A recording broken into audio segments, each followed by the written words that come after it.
you right back here full circle. Yes, sir. It's been really special, a full circle moment for sure. Definitely was not expecting it, but I'm very grateful to be here. Were you approached for it? Did you reach out to them? How did that kind of come about? I've actually had quite a few interviews, but this year was my first time getting an opportunity. Last year I was assistant coach. I guess they seen that I was a great asset to the team, so they asked me to be the head coach this year. I mean, I would imagine they would see that in your playing career alone at Concord. You had 1,000 career points your junior year, the state championship run. Talk about how special that time was for you and kind of what you took away from all of it. Looking back on it now, it feels even more like special, trying to get my players to understand the grind and the hard work that went into that. But it was an amazing time. Some of those players are still my really good friends to this day. My coach also from that team has been a tremendous mentorship for me. So it's been awesome. So you've obviously had your time at Concord High School. You've played collegiately, professionally, overseas. Who is it that you've pulled from the most now that you've kind of tried to build who you are as a coach? My high school coach has been phenomenal. She's been to a few games, texting me some things, trying to help me out. I also have two of my players that was on the state championship team with me. They're also my assistant coaches. So I have four tremendous assistant coaches that help me out. We kind of feed off each other. We all bring something different to the table. So it works out very well. It's a very good balance. How would you describe yourself as a coach? What is your kind of style? I'm honestly still trying to fill myself out. Being the head coach, I'm still trying to fill it out, trying to figure out what I can do to motivate my players. So we're in the rebuilding stage right now, so patience have been very key. Patience and then understanding that, everyone is not extremely skilled or doesn't have the experience that I'm used to. So I really have to start from the bottom and build them right on up. Yeah. Is there something that as a player you would kind of go argue back and forth with your coach about that now as a head coach you're like, oh, I was probably in the wrong for that one, they were probably in the right? For sure. As a point guard, yeah, for sure. I've had my arguments back and forth. And I think for the most part, it's just playing hard and playing the right way. I could see my coaches trying to get at me, yell at me, and I'm trying to do the same thing with my players. As a player, you feel like you're doing the right thing, but when you see it on film, you get feedback from your coaches, it can be completely different. So that's the biggest takeaway there. Women's basketball has had such an explosion in these last few years. How amazing is it to see from your perspective where it was when you were in school, when you were overseas, to where it is now? Oh wow, that is a conversation that me and my coaches have all the time. Especially being like a high talent. We kind of get jealous of that sometimes because we didn't have those opportunities, but we had to pave the way for those who are coming up now. So it's great to see that. I think college athletes should be able to benefit, and now high school players are now being able to benefit from that. So that's awesome. That's a whole other avenue as a head coach you have to navigate. Obviously, the next level was always something that coaches try to help players with, but with expanding NIL, the transfer portal, how have you had to go about trying to frame that for your players? Well, honestly, we haven't got that far in our program yet, and I'm hoping that we do. I have also been studying different apps and different softwares that they have for these athletes here. We have Huddle, we have Field Level, things of that nature to help our kids get seen. So I'm still working on research and trying to find different ways for our players. Right now we don't have any players getting recruited by colleges, but I hope to change that in the next few years for sure. So yeah, definitely not yet, right? Not yet. But coming. Mm-hmm. Just as a coach, obviously you have what you have to do on the court. How much though more so important is it to also be there for your players off the court? In school, extracurriculars, everything. How much does that factor in as well? It's huge because developing that personal relationship will allow them to trust you as a coach. And I'm very grateful to be able to be here as a teacher because I am able to be here and be more active and hands-on with not only my players but my students inside the building as well. So that's the main takeaway from my job. It's more than basketball. It's preparing them for life and making sure that they're prepared for the next level of their careers or professional levels. So Coach, we obviously talked about your time at Concord, but you also stayed here locally for college playing at UNCC Charlotte, and then a little less locally playing overseas. Talk about your time in both college and in the pros and how that really shaped you. College, it kind of prepared me for the pros, because college, you're on a strict schedule: class, study hall, practice, game, travel. Like, it's a strict schedule. You have to do exactly what they're making you do. With pro, it's kind of like you have practice and then you have your full day. So it's very important that you take your time and you do what you're supposed to do. You're supposed to go to weights. You're supposed to go to get your second workout in, eating good. So it kind of prepared me for what I'm supposed to do on the next level. Coach, thank you so much. Thank you.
All right, Coach, before we got this interview started, you told me it's been 14 years you've been coaching basketball. What drew you to it? Well, when I was in college at St. Andrews, my senior year, I was the assistant on the JV. We had a JV team, and I was the assistant on the JV team. So from there, it just drove me. I really, really appreciate it. I used to dress up in suits and took it serious. So I came home after I graduated, and I just wanted to get back into it. So I had a conversation with my mom actually about it. And she was like, why don't you go talk with your high school coach, Coach Groove, about, helping out. And then I did. And from there, he said, he would love to have me. And of course, just my passion for the game, my drive for the game. From there, the rest is just history. I just love the game.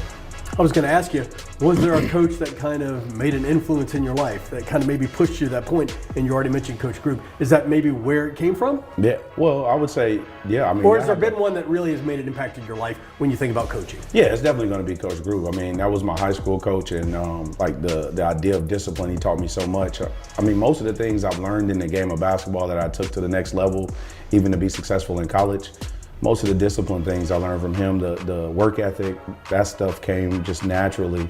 But the details, focusing on the details, a lot of that came from him. And then being on the staff, those things, those detailed things, the work ethic that it takes, the focus every night, putting in the work, the game plans, all that came from, just watching him year in, year out. So yeah. When you talk about being a head coach, where do you kind of meet when you talk about maybe building a culture versus winning? You know, which comes first? Do they kind of, you know, intertwine? Or as a head coach, what's the first step? Is it building the culture? That's actually a great question. I would say definitely building a culture, but I feel like part of building a culture is like gaining certain relationships with kids, because I feel like once you build that relationship with the kids, that kind of relationship allows them to be successful in the game, and kind of just allows you to coach. It makes things a lot simpler when you can have that relationship with the players. It kind of fills out from there. The culture kind of fills out from there. You get 1 or 2 players that kind of buys in, and then from there they kind of help everybody else buy in. And then I think a byproduct of that is just winning. I think the idea of discipline in the culture is huge, but I definitely think a lot of like culture building definitely probably comes first, I would say. I would definitely say that's first, because you have to have that in that relationship with the kids to get them motivated and really understand and get everything out of them that you want out of them. So definitely I would say the culture comes first. When we talk about 14 years coaching, has the game changed at all for you? I don't think, as far as like the preparation for the game, I don't think like the idea of getting prepared, and it's like, you know, it's like an old style. You hear the old style or the old school way. Right. I'm still into that. I still believe in most Is that of the defense? old school. It's just everything. It's kind of everything. It's still the idea of not just going out there and shooting every shot because you're open. It's teaching and understanding the you know, what's a good shot and what's not a good shot. It's all those things are still kind of old school. Holding kids accountable, that's old school. Right. I still kind of hold my head on those old school principles. However, just like anything else, you kind of got to adapt with time. You know, one thing is kids might transfer. That's part of the game now. And you kind of got to understand that and have a good understanding of that. So I would say it's a mixture of both, definitely. Yeah. Being here at East Mac, kind of like home? Yeah.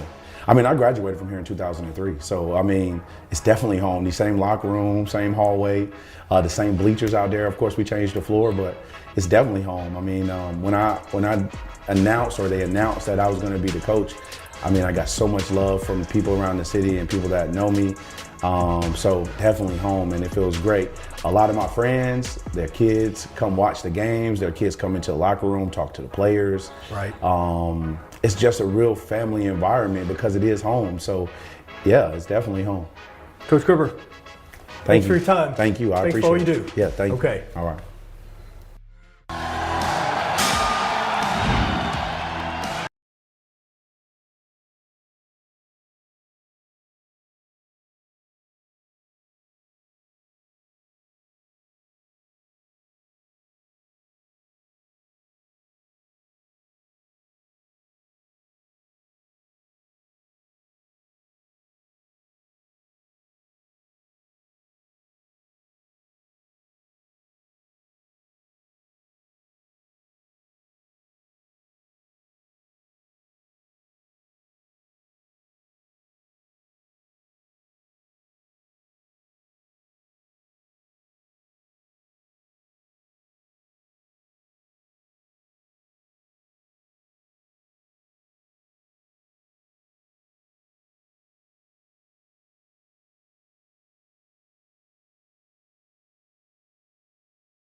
All right, Coach.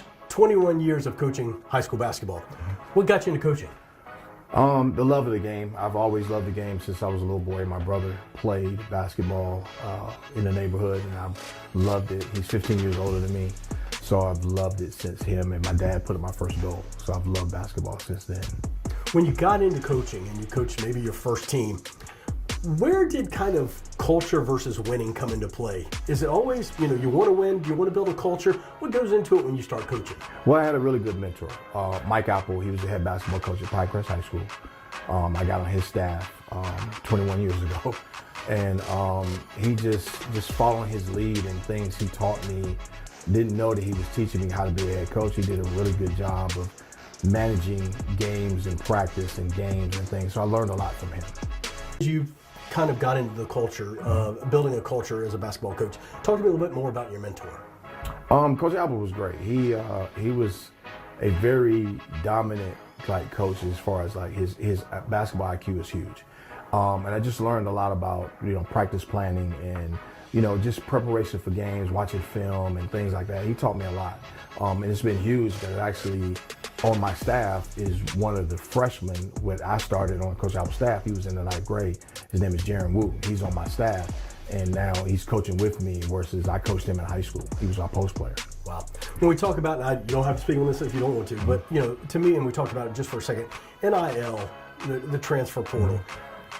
To me, it seems like it may be hurting high school sports a little bit. And I guess the point is, I know when the ACC coaches were here a little earlier this year, talking to a couple of coaches, they're like, we've got 9 spots on our basketball team with 10 spots.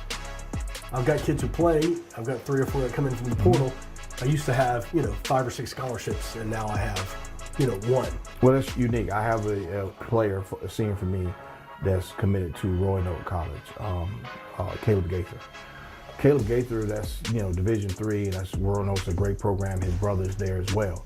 But Caleb Gaither is probably a Division II, maybe 1AA, lower level 1 basketball player. But he's not going to get that opportunity because those coaches are going to go in the transfer portal and get a player that's with experience, that has already played college, and they're going to give them that opportunity where he would have to go to D3 level, which he's a great basketball player. Which Coach not only is getting a good kid, he's got one already in the brother, but he's getting another one as well. Talked before the interview about coming here to Providence High School, and there was kind of this aha moment. Yeah. Can you talk about that briefly? Maybe what kind of said, "Hey, I'm supposed to be at Providence"? Well, it's funny. I was in Rhode Island, Providence, Rhode Island.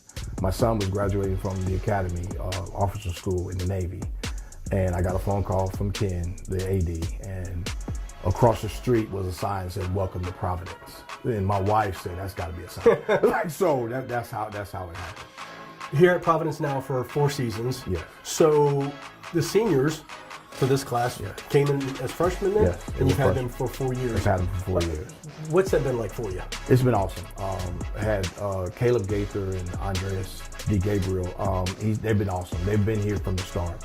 I have 4 other seniors that have come in since then, but those 2 actually were freshmen when I got the job. And just coaching them and watching them go from freshmen into seniors has been awesome to watch. Let's talk about your season a little bit this year. In terms of the season, I know you've had some injuries and you've had some sickness, but it seems like now you're kind of getting everything back together. I know I was at the 2025 Winter Classic at Audrey Kell. You guys, that was your last game I think you played against Parkwood. Down 8, you ended up winning by 8. How big of a win was that, and how is it now to go into your conference schedule with some confidence and kind of maybe everybody healthy? It was huge. I mean, we needed that as a team. We had, like you said, we had a lot of injuries early on this season, and we had a few kids that got sick and things like that. So we didn't have our actual whole entire team early on in the season, and not making excuses about the losses. We just kind of was in limbo, kind of trying to figure out who we are as a team. Right. But having everybody back, those 3 games, Audrey Kell, and winning 2 out of 3 was huge for us. Final question for you. Here at Providence High School, I know a little bit about Providence High School. My 3 boys went here. It seems like when we're talking sports now, Providence kind of sat behind the scenes a little bit in terms of being up front, but they're making that move, both football, basketball, kind of getting to the forefront of sports here in the Queen City. I want to be on the same level as the league. I want to be on the North Mac and the South Mac and those schools, Independence and Butler. Those schools that are, uniquely have been great in here in Charlotte, as far as good basketball. and good coaches at the same time. So I'm trying to get on their level and trying to build this program to be noticed. And people say, when you want to watch some good basketball, come to Providence High School. Coach, thanks for your time. Thank you. Appreciate it. You're welcome.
I'm Kendall Chatterton, and I'm a junior at Marvin Ridge High School. I play forward on varsity.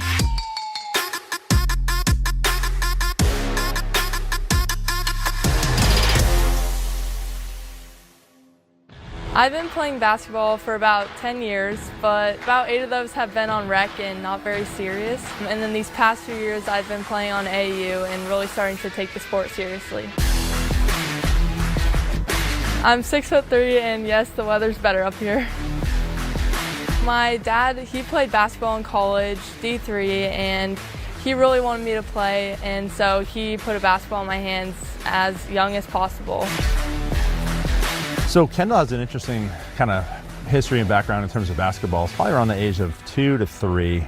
We had one of those little tiny Nerf hoops baskets in the living room. It was like a little tiny foam ball that you could just shoot on one of those small hoops. She'd run up and kind of shoot and dunk on that hoop and stuff. I feel like it sparked my interest a little bit, even at that young of an age. So I played basketball through college. I played at a Division III school in New York. I really thought I wanted to get a basketball in Kendall's hands because I love the game. I think that it's an amazing game. I grew up playing a lot of soccer, played that until about 8th grade. And I also played softball, and then I did a little bit of volleyball in middle school, but I didn't really like it as much as basketball, so that's why basketball really stuck with me. She grew 5 inches in 1 year, and so that kind of helped her to make the decision to really focus solely on basketball. So I decided I wanted to follow my dad's footsteps and play basketball. My freshman year, I was on JV. At the end of the season, I really decided that I needed to be better if I wanted to be on varsity. So I found an AAU team that would take me. I eventually made it to the starting 5 by the end of the year. And so when high school came around, I shocked everyone on my team, my coaches. Then by the end of the summer league and fall league, my coach put me on full-time varsity, and I was able to be an all-conference player. My coach, his name's Coach Lenahan. He's a really great coach. Even when I was still on JV, he was always encouraging me that I could get better. He was always pushing me to work harder, and I think he was a big part of me really wanting to pursue basketball. Kendall's amazing. When I started here 6 years ago, I got to watch her in the middle school program. She played here as a freshman on the JV team. Last year, first year on varsity, came in and made a huge impact for us. She alters shots, she blocks shots. She makes it very difficult for teams to get in the paint and get a good look. My teammates think that I'm like pretty quiet off the court, but then once I get on the court, I'm really talking with my actions. They think that I'm really dedicated, and that's what I want. I want to be seen as someone who tries and comes in every day and just goes to work. I think Kendall's teammates and coaches view her pretty similar, actually. Like, she's a kid that just comes to practice every day, gives her all. I think that she earns like the respect from her coaches, respect from her teammates, and I think they're starting to be able to trust what she can do as she's kind of growing and through like the evolution of her game. Yeah, Kendall's teammates, I think, look up to her, not just literally, but if you watch the way they interact, Kendall's a very quiet player. She leads by example. I imagine if I asked Kendall's teammates, they would all have good things to say about her. So my high school team, we made it to the Elite Eight for the first time ever in high school history. We won our conference tournament for the 4th time in a row, so we're 4-peat champions. And then we were undefeated in conference this year.